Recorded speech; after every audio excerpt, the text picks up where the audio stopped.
عزیزان گرامی، اللہ تعالیٰ نے انسان کو بنایا ہے اور انسان بھولتا بار بار ہے اور خطائیں بھی بار بار کرتا ہے۔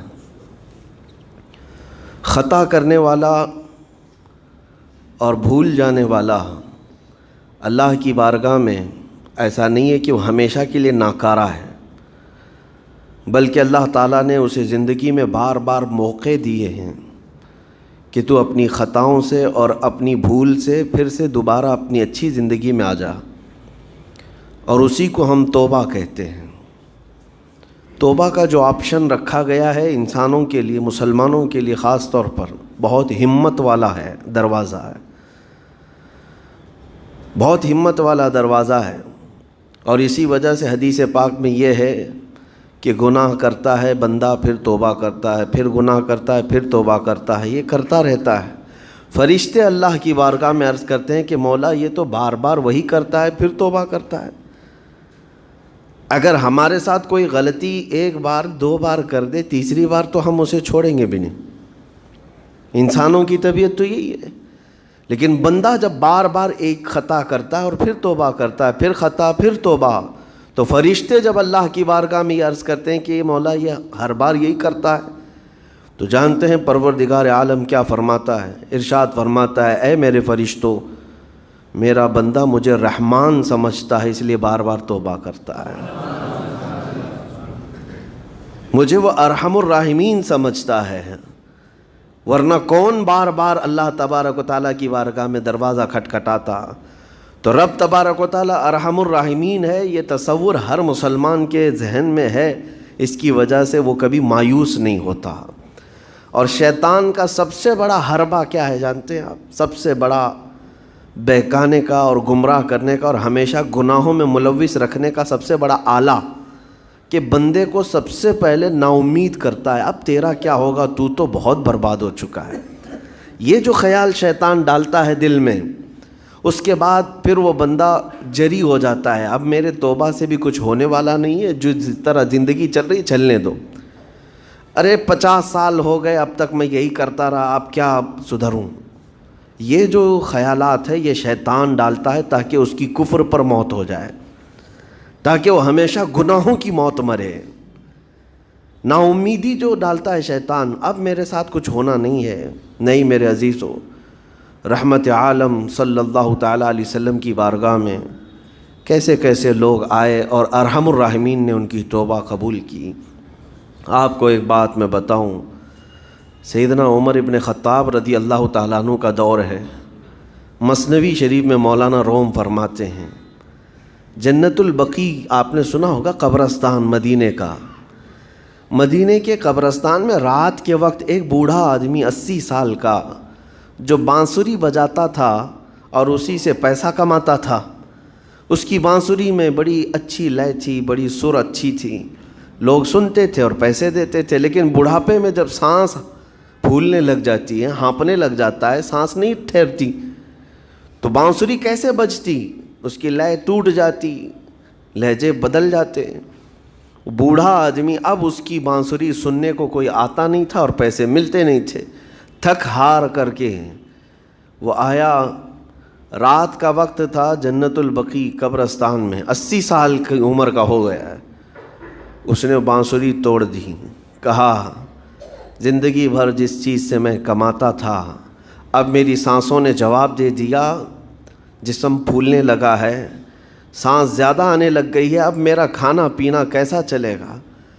خیر ارحم الراحمین ہوں تو تیرا ہی بندہ، میرے اہل و عیال نہیں، میرے رشتہ دار نہیں، مجھے اگر تو بھوکا مارنا ہے تو اسی قبرستان میں مار دے، یا اگر میری زندگی باقی ہے تو میرے رزق کا انتظام کر دے۔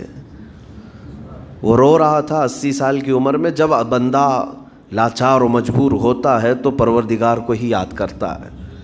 جانتے ہیں عمر ابن خطاب رضی اللہ تعالیٰ عنہ امیر المومنین مسجد نبوی میں تھے اور ان کی آنکھ لگی تھی، خواب میں رسول پاک صلی اللہ تعالیٰ علیہ وسلم تشریف لائے، کہا عمر اللہ کا حکم ہے جنت البقیع میں جاؤ، ایک بھوکا آدمی کھڑا ہے، اپنے گھر سے کھانا لے جاؤ اور اس کی ضرورت کا انتظام کرو۔ نیند کھلی تو آپ نے دیکھا اللہ کے حبیب صلی اللہ علیہ وسلم کی طرف سے حکم آیا اور رب ذوالجلال کا حکم ہے.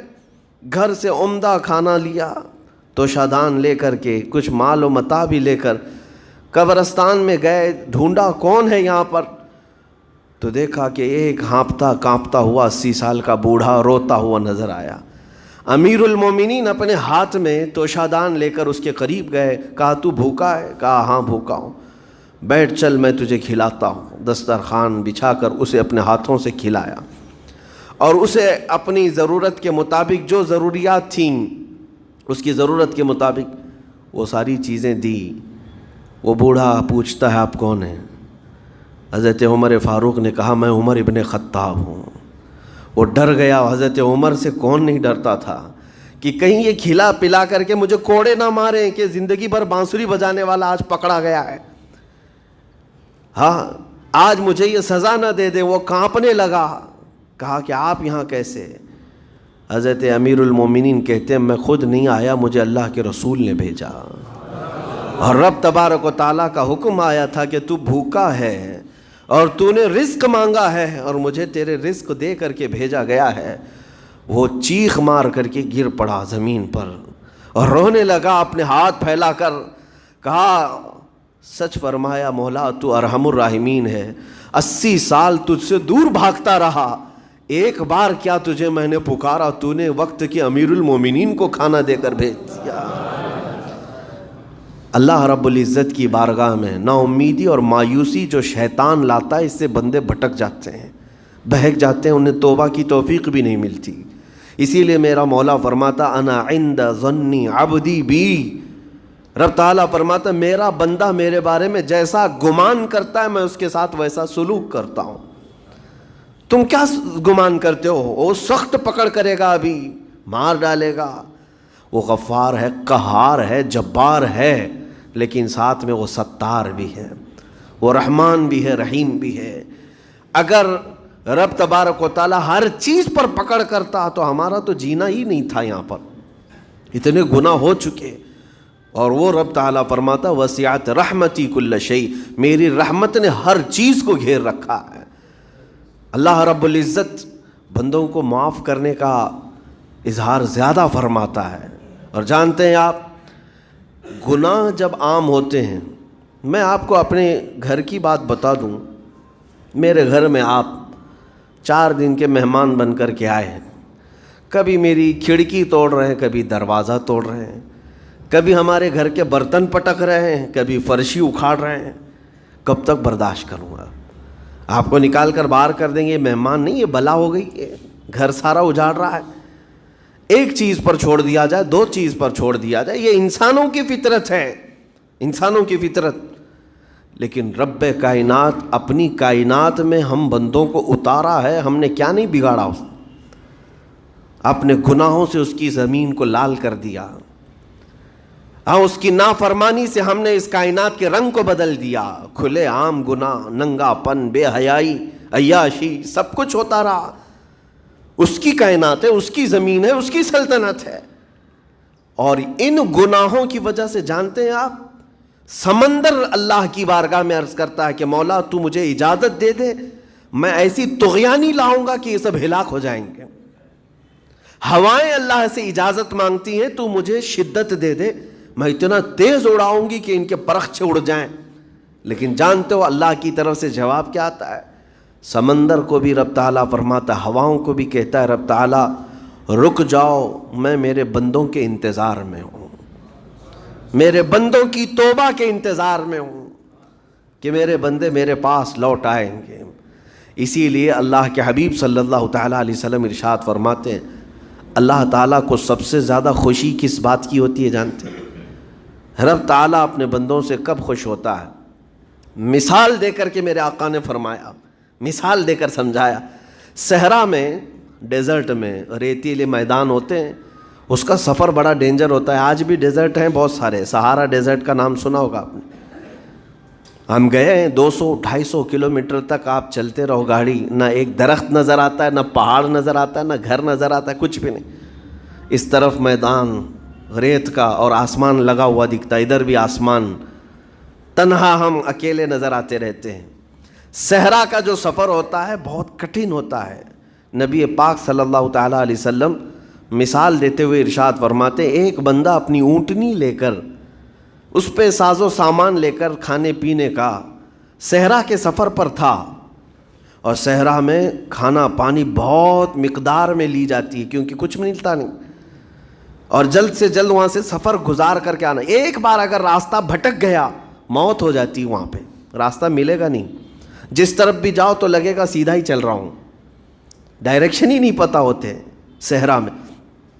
حضور پاک صلی اللہ علیہ وسلم فرماتے ہیں ایک بندہ صحرا کے سفر میں اپنی اونٹنی کے ساتھ ساز و سامان لے کر سفر پر تھا، بیچ راستے میں اسے نیند آئی، سویا، سو کر کے اٹھا تو دیکھا اس کی اونٹنی ساز و سامان کے ساتھ غائب ہے، صحرا میں، بیچ صحرا میں۔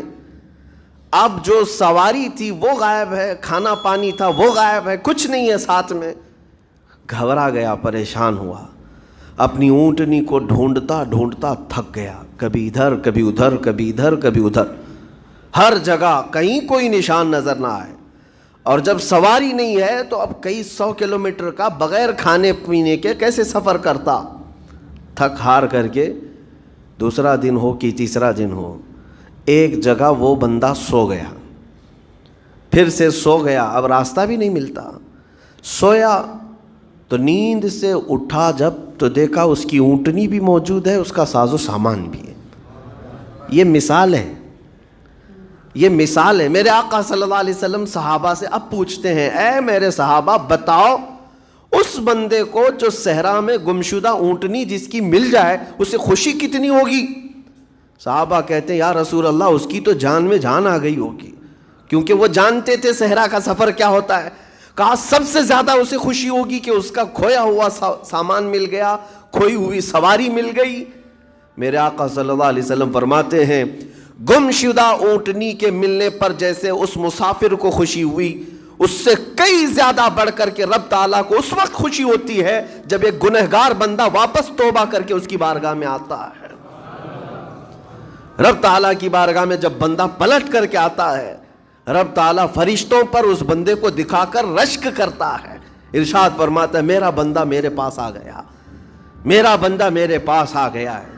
میں نے قرآن پاک کی وہی آیت تلاوت کی ہے جس میں اللہ تعالیٰ فرماتا ہے وَالَّذِينَ إِذَا فَعَلُوا فَاحِشَةً أَوْ ظَلَمُوا أَنفُسَهُمْ ذَكَرُوا اللَّهَ فَاسْتَغْفَرُوا لِذُنُوبِهِمْ۔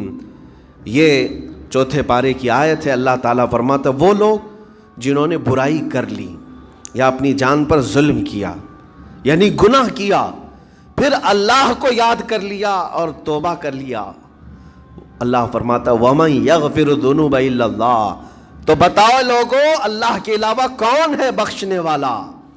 لیکن شرط رب تعالیٰ یہ فرماتا وَلَمْ يُصِرُّوا عَلَى مَا فَعَلُوا وَهُمْ يَعْلَمُونَ، لیکن ایک بات ہے کہ وہ جس چیز سے توبہ کر کے آ رہے ہیں اس پر پھر مزید اصرار کر کے جمے نہ رہیں، چھوڑ دیں ایک بار، جان بوجھ کر کے پھر اس چیز پر نہ لگے رہیں۔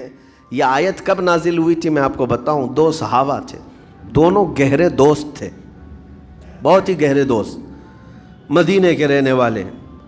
اس میں سے ایک صحابی تجارت کے لیے جا رہے تھے اور ان کے گھر بار میں ان کی بیوی تھی بس اور کچھ نہیں، تو اپنے دوست سے کہا کہ میں جا رہا ہوں، مجھے آنے میں تاخیر ہو سکتی ہے، میرے گھر پر اگر کبھی سودا سلف لانے کی ضرورت پیش آئی تو میری بیوی کو یہ پہنچا دینا ساز و سامان۔ یہ کہہ کر کے وہ تجارت پہ چلے گئے۔ جو دوست صحابی تھے، دیکھیں صحابہ کے بہت سارے کام امت کے لیے درس ہیں، قیامت تک آنے والے مسلمانوں کے لیے وہ مشعل راہ ہیں۔ تو وہ جو دوست صحابی تھے سودا سلف لے کر کے گھر جایا کرتے تھے اپنے دوست کی بیوی کو پہنچانے کے لیے۔ ایک دن ایسا ہوا کہ شیطان نے ورغلایا اور سودا سلف سامان لے کر گھر گئے۔ ان کی خاتون باہر آئی دوست کی، انہوں نے اس خاتون کا صرف ہاتھ پکڑ لیا، ہاتھ پکڑ لیا، اور وہ عورت چونکہ مدینے کی رہنے والی صحابیہ ہیں، اپنا ہاتھ تو چھڑا لیا لیکن وہ چیخ مار کر رونے لگی کہ جس پر میرے شوہر نے سب سے زیادہ اعتماد کیا، تم تو جگری دوست بھائی کی طرح تھے، ہاتھ کیسے بڑھا دیا؟ تو اس صحابی کو فوراً احساس ہو گیا کہ میں بہت بڑی خطا کر گیا، میرے بھائی اور میرے دوست کی امانت میں نے خیانت کر دیا، اس نے مجھ پر بھروسہ کیا تھا اور اس کی بیوی کا میں نے ہاتھ پکڑ لیا، بس اتنی سی بات تھی۔ وہ خاتون بھی رونے لگ گئی کہ میرے ساتھ کیا ہوا، یہ صحابی بھی رونے لگ گئے، احساس فوراً ہو گیا کہ میں نے غلط کیا ہے، سودا سلف لانے کے وقت مجھ سے غلطی ہو گئی، خطا ہو گئی۔ اب اس خطا کی وجہ سے وہ کرتے کیا، ان کو تو ڈر یہ تھا کہ میں اپنے دوست کو منہ دکھانے کے بھی قابل نہیں، اور نہ ہی میں یہ چیز کسی کے سامنے ذکر کر سکتا ہوں، کیا کروں؟ تو مدینہ چھوڑ کر کے چلے گئے پہاڑیوں میں، اور بغیر کھانا پانی سب کچھ بھی نہیں تھا، پہاڑیوں کے بیچوں بیچ رہنے لگے، اور صرف روتے تھے اور گر جاتے تھے، اور کمزوری آ گئی جسم میں، اٹھنے پھرنے کی بھی طاقت نہیں تھی۔ اب وہ دوست ان کے صحابی تجارت سے واپس آئے، گھر میں آتے ہی ان کی خاتون نے بتا دیا کیا معاملہ پیش آیا۔ وہ بہت جلال میں آئے اور کہا کہ میرا دل ٹوٹ گیا، آج میری کمر ٹوٹ گئی، جس کے ساتھ ہم نے پوری زندگی بتائی، آج اس نے میری عورت کے ساتھ ایسا کیسے کیا؟ بہرحال انسان ہے، خطا ہوتی ہے، انسان ہے، بھولنا اور خطا کرنا اس کی عادت ہے۔ اب ان کو دل میں تو بہت تکلیف ہوئی، کروں کیا؟ لیکن وہ صحابی تھے، انہوں نے کہا یہ معاملہ سیدھے حضور پاک کی بارگاہ میں رکھتا ہوں، کہا کہ میں سزا دوں گا یا پھر جو ہے ان کے لیے جو قرار واقعی چیز ہوگی وہ دلا کر رہوں گا۔ بارگاہ مصطفیٰ صلی اللہ تعالیٰ علیہ وسلم میں تشریف لائے، عرض کیا کہ آقا ایسا ایسا ہو گیا، میرے معتمد ساتھی نے میرے گھر میں ایسا معاملہ کر دیا۔ نبی پاک صلی اللہ تعالیٰ علیہ وسلم غمگین ہو گئے کہ ان دونوں کے درمیان ایسا کیسے ہو گیا۔ پھر تھوڑی دیر کے بعد رحمت عالم صلی اللہ علیہ وسلم جو غیب داں نبی ہیں، ہر چیز کو جانتے، بلکہ اپنے امتیوں کے احوال سے باخبر رسول ہیں، نبی پاک صلی اللہ تعالیٰ علیہ وسلم اپنے اس غریب صحابی کے حالات معلوم کیے، پتہ چلا کہ وہ تو گھر بھی چھوڑ دیا، مدینے بھی چھوڑ دیا، پہاڑیوں میں جا کر کے پناہ لے کر کے اکیلا تنہا رہ رہا ہے۔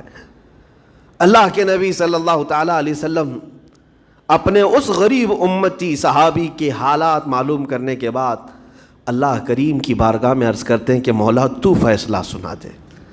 اللہ تعالیٰ نے آیت نازل فرمائی، جو آیت میں نے آج آپ کے سامنے تلاوت کیا۔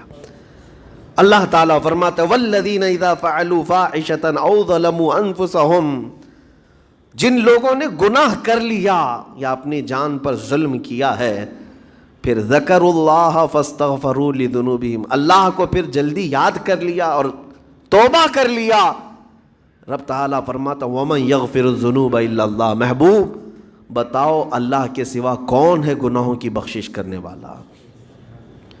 اللہ تعالیٰ ان کے گناہوں کو معاف کر دیتا ہے جو فوراً اپنے گناہ کے بعد یاد کر لیتے ہیں کہ مجھ سے خطا ہوئی ہے۔ رسول کریم صلی اللہ تعالیٰ علیہ وسلم نے اس صحابی کو بتایا تیرے بھائی سے بھول ہوئی، خطا ہوئی، لیکن رحمان نے اس کی بخشش کا مصداق قرآن میں سنا دیا کہ وہ باز آ گیا اور توبہ کر رہا ہے، لہٰذا تیرے لیے بھی یہ زیب نہیں دیتا کہ تو اب کوئی انتقام لے، تو اپنے دل سے معاف کر۔ یہ صحابی تھے، اللہ کے نبی صلی اللہ علیہ وسلم کے پروردہ تھے، نفسانیت اور خواہشات کے نہیں۔ یہ فوراً گئے اور اپنے اس جگری دوست کو، اپنے اس بھائی کو ڈھونڈتے ہوئے پہاڑیوں کے بیچوں بیچ جا کر کے دیکھا، ان کی حالت بہت خستہ تھی، کمزور ہو گئے تھے، اور روتے روتے اتنا تھک گئے تھے، نہ کھانا ہے نہ پانی ہے، بس یہ کہ ان سے خطا کیا ہوئی تھی، اپنے دوست کی عورت کا ہاتھ پکڑ لیا تھا، بس میرے عزیزو اس سے بڑا نہیں۔ ہاتھ پکڑنے پر ان کو اس قدر احساس تھا کہ مدینہ چھوڑ دیے، لوگ یہاں پورے کے پورے گناہ میں ڈوب جاتے ہیں، زنا میں ڈوبتے ہیں، انہیں احساس تک نہیں۔ یہ صحابی گئے، اور جیسے ہی یہ گئے تو وہ ہوش میں آئے اور رونے لگے کہ میرا بھائی آ گیا اور اب شاید یہ انتقام لے گا، بدلہ لے گا، مجھے مار ڈالے گا، کیونکہ میں نے اس کا اعتماد توڑا، اس کا بھروسہ ختم کیا۔ لیکن یہ صحابی گئے اور ان کا ہاتھ پکڑا اور اپنے سینے سے لگایا، کہا کہ تو بھی ابن آدم ہے، میں بھی ابن آدم ہوں، انسان ہے، خطا ہو گئی، لیکن بشارت ہے تجھے کہ اللہ نے قرآن میں محبوب کی بارگاہ میں آیت اتاری، تیری بخشش کا پروانہ اتار دیا۔ وہ اس قدر خوش ہوئے کہ اس صحابی کو تھام لیا اور کہا میں تو مایوس ہو کر پورے گھر بار سب چھوڑ کر کے آیا تھا، لیکن میرا رحمان خدا بندوں کو کبھی چھوڑتا نہیں، کبھی اکیلا ہونے نہیں دیتا، وہ مایوس نہیں کرتا۔ میرے عزیزو، آج ہمارے پاس وقت ہے، جب ٹھوکر کھائیں تو فوراً احساس ہو جائے، جب غلطی ہو جائے۔ غلطیاں کس سے نہیں ہوتی؟ گناہ سب سے ہوتے ہیں، اور اسی لیے میرے آقا صلی اللہ علیہ وسلم ارشاد فرماتے ان بنی آدم خطاؤون وخیر الخطائین التوابون۔ آدم کی ساری اولاد خطا کرتی ہے، یعنی آدمی سب خطا کرتے ہیں، لیکن بہترین خطا کرنے والا وہ ہے جو خطا کرتے ہی توبہ کر لیتا ہے، توبہ کر لیتا ہے۔ کوئی رات تمہاری ایسی نہ ہو کہ بغیر توبہ کے سو جاؤ، کوئی صبح ایسی نہ ہو آپ کی جو اللہ تعالیٰ کی بارگاہ میں استغفار کر کے نہ شروع کرو۔ ہر دن توبہ کرو، ہر دن اللہ کریم کی بارگاہ میں استغفار کرو۔ اور قرآن کی ایک آیت میں آپ کو یہ بھی بتا دوں، 9ویں پارے سورہ انفال کی آیت ہے، اللہ تعالیٰ فرماتا ہے وَمَا كَانَ اللَّهُ لِيُعَذِّبَهُمْ وَأَنْتَ فِيهِمْ وَمَا كَانَ اللَّهُ مُعَذِّبَهُمْ وَهُمْ يَسْتَغْفِرُونَ۔ اللہ فرماتا ہے اس امت پر اللہ عذاب ویسا نازل نہیں کرے گا جیسے پہلی امتوں پر آتا تھا۔ اس کی وجہ یہ ہے، پہلی وجہ یہ ہے کہ ان کے بیچ میں میرا محبوب آرام کر رہا ہے، رسول پاک صلی اللہ علیہ وسلم۔ دوسری ایک وجہ رب تعالیٰ فرماتا ہے وَمَا كَانَ اللَّهُ مُعَذِّبَهُمْ وَهُمْ يَسْتَغْفِرُونَ۔ جب تک لوگ اللہ کی بارگاہ میں استغفار کرتے رہیں گے، استغفر اللہ ربی من کل ذنب واتوب الیہ، جب تک استغفار کرتے رہیں گے، اللہ فرماتا ہے اس قوم پر اللہ عذاب نہیں نازل کرتا۔ جب بندے چھوڑ دیتے ہیں، ارے جو کیا سب صحیح کر رہا ہوں، میرا کیا ہے، توبہ کرنا بھول گیا، استغفار کرنا بھول گیا، ان بندوں پر اللہ کا عذاب آتا ہے، اس قوم پر عذاب آتا ہے۔ اسی لیے میں کہتا ہوں میرے عزیزو، خطائیں سب سے ہیں، ہمارے دامن کے اندر کیا کیا ہے وہ ہمیں معلوم ہے، ہمارے پروردگار کو۔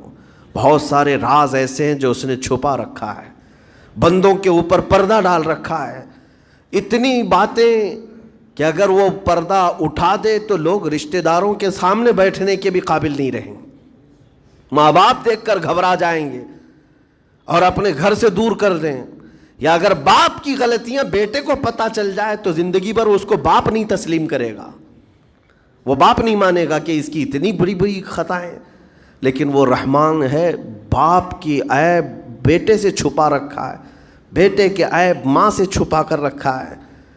وہ پروردگار عالم نے پردہ رکھا ہے ہر ایک پر، لیکن اس کے باوجود بندوں کو یہ چاہیے کہ اس کی بارگاہ میں اکڑ دکھانے کی بجائے، غرور اور گھمنڈ دکھانے کی بجائے، عاجزی کے ساتھ اسے رحمان تسلیم کر کے عرض کرتے رہے مولا میں خطا کار ہوں اور تو ستار و غفار ہے، بخش دے مولا تیرا نام غفار ہے، بخش دے مولا تیرا نام غفار ہے۔ اسی لیے میں عرض کرتا ہوں میرے عزیزو، رب تبارک و تعالی ارحم الراحمین ہے، لیکن کچھ بندوں کو آج ایسا لگتا ہے کہ اب ہم جس زندگی میں جیسے چل رہے ہیں، اب تک ہمارے ساتھ کچھ ہوا نہیں، اس کا مطلب ہے کہ ہم صحیح کر رہے ہیں، جو کر رہے ہیں ہم صحیح کر رہے ہیں۔ اس نے ڈھیل دے رکھی ہے، اس کا مطلب یہ نہیں کہ جو کر رہے ہیں صحیح کر رہے ہیں۔ کسی دن وہ گرفت کرنے پر آئے اور سب کے سامنے عیوب تمہارے برائیاں وہ آشکار کر دے، کھول دے، تو یہ سب سے بڑا عذاب ہے، دنیا میں بھی سب سے بڑا عذاب ہے۔ بہرحال آج وقت ہے، اللہ تعالیٰ نے عقل سلیم عطا کیا ہے، اور میں آپ کو بتاؤں کہ اللہ تبارک و تعالیٰ ان بندوں کو پسند کرتا ہے جو اس کی بارگاہ میں گڑ گڑاتے ہیں۔ آپ نے دنیا میں دیکھا ہے، کسی کے پاس آپ مانگنے کے لیے جائیں، 1000 روپے مانگ کے دکھائیں، آج وہ دے دے گا، کل پھر 1000 روپے مانگے اس سے، ہو سکتا ہے دے دے گا، پرسوں پھر مانگو، دیکھو پھر اس کا چہرہ بگڑتا ہے کہ نہیں۔ اچھے لوگوں کی بات میں کر رہا ہوں، مانگنے سے لوگ ناراض ہوتے ہیں، اور اگر تم مانگنے کی عادت ڈال لی تو دیکھنا وہ آدمی راستہ کاٹنے لگ جائے گا، ارے یہ آ رہا ہے، ہٹ جاؤ ادھر سے، ابھی آئے گا 1000 روپے مانگے گا۔ مانگنے والوں سے تو ہم راستہ کاٹ لیتے ہیں، لیکن آپ کو پتہ ہے رحمت عالم صلی اللہ علیہ وسلم ارشاد فرماتے ہیں میرا مولا رب تعالیٰ کی شان یہ ہے کہ بندہ اگر مسجد میں آیا اور کچھ مانگے بغیر ہی چلا گیا تب رب تعالیٰ ناراض ہوتا ہے۔ دنیا مانگنے پہ ناراض ہوتی ہے اور وہ نہ مانگنے پہ ناراض ہوتا ہے، اور ارشاد فرماتا ہے یہ بندہ آج مجھ سے کچھ نہیں مانگا، دیکھو فرشتوں اس کو میری حاجت نہیں رہ گئی، اس کو میری حاجت نہیں رہ گئی، یہ بغیر مانگے چلا گیا۔ اسی لیے توبہ بھی کرتے رہو، استغفار بھی کرتے رہو اور مانگتے بھی رہو، تاکہ اس کے بندے بن کر کے رہیں اور دنیا میں غرور و تکبر سے آزاد رہیں۔ اللہ کریم کہنے سننے سے زیادہ ہمیں عمل کی توفیق عطا فرمائے۔ موت سے پہلے مولا تعالی ہمیں توبتاً نصوحا عطا فرمائے۔ رب کریم اگر تو ہم سے غضبناک ہے، اگر تو ہم سے ناراض ہے تو مولا اس زندگی میں ہی ہمیں توبہ کی توفیق دے دے۔ مولا بغیر توبہ کے، بغیر کلمہ طیبہ کے ہماری کسی کی روح قبض نہ فرما۔ جس دن ہمارا جنازہ اٹھے، اے رحمان، اے کریم، اے غفار، اے ستار، ہمیں دنیا کی تمام آلائشوں سے پاک کر کے اٹھا لے۔ اے اللہ تیرے حبیب پاک صلی اللہ علیہ وسلم کے پڑوس میں ہمیں دفن نصیب فرما۔ وآخر دعوانا ان الحمد للہ رب العالمین۔ السلام علیکم۔